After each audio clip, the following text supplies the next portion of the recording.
Everything.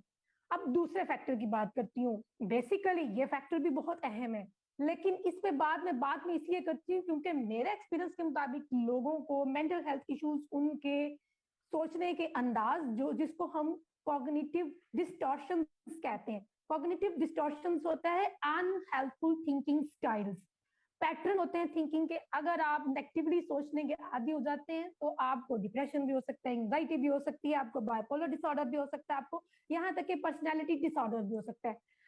Second factor आ जाता है जिसके बारे में मैं बात करना चाह रही हूँ, वो है बायोलॉजिकल फैक्टर।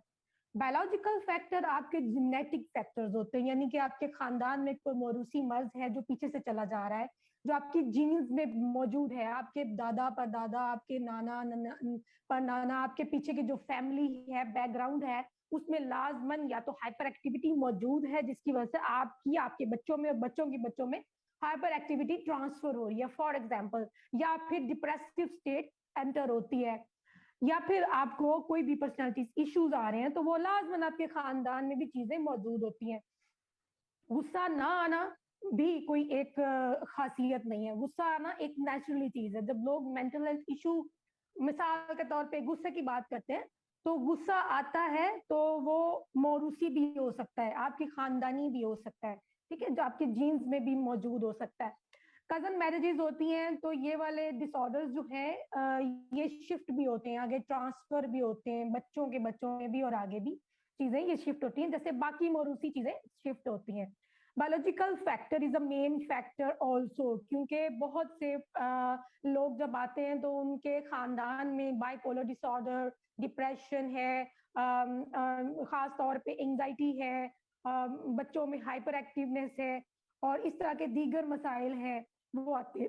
लेकिन ये भी डिसऑर्डर जो है बहुत अच्छे तरीके से मेंटेन हो जाते हैं इस ट्रीटमेंट पे। मैं आप ट्रीटमेंट प्लान पे और इसके इलाज पे भी मैं बाद में बात करूंगी। ऐसा नहीं है कि बायोलॉजिकल फैक्टर आ गया तो जी खानदानी बीमारी है इसलिए आपने तो इसका शिकार होना है और अब आप ठीक नहीं हो सकते, और जी आप ये शुगर हाइपरटेंशन और दिल की बीमारी की तरह नहीं है कि अगर ये हो गए हैं तो हो गए।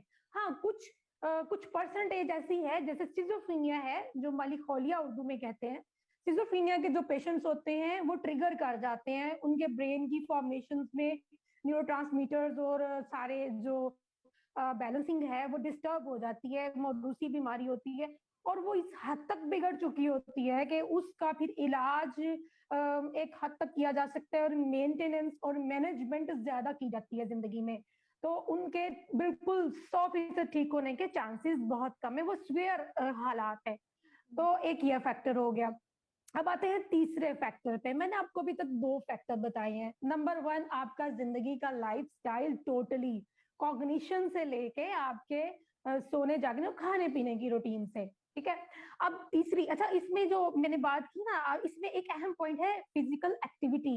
लाइफस्टाइल में फिजिकल एक्टिविटी खत्म हो जाए तो हर किस्म की ज़हनी बीमारी आपको जरूर शिकार करेगी, ठीक है। अगर आप मिसाल के तौर पे आप एक तालिब इल्म है और आप 24 आवर में से 5 आवर्स नींद लेते हैं जो कि ले बगैर गुजारा नहीं है, और बाकी और आप कोशिश करते हैं कि ट्रैवल टाइम भी निकाल के हम हर जगह स्टडी करें क्योंकि हमने ग्रेड्स लेने, हमने आगे जाना है, एक हमने अचीव करना है टारगेट, तब भी आप मेंटल हेल्थ इश्यूज का शिकार होंगे क्योंकि एक चीज परसिस्टेंटली हो रही है, वही बात, बैलेंस नहीं है लाइफ में।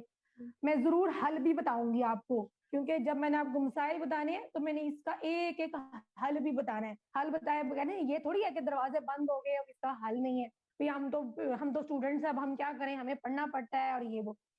तो सेकंड फैक्टर मैंने आपको बायोलॉजिकल बताया, ठीक है।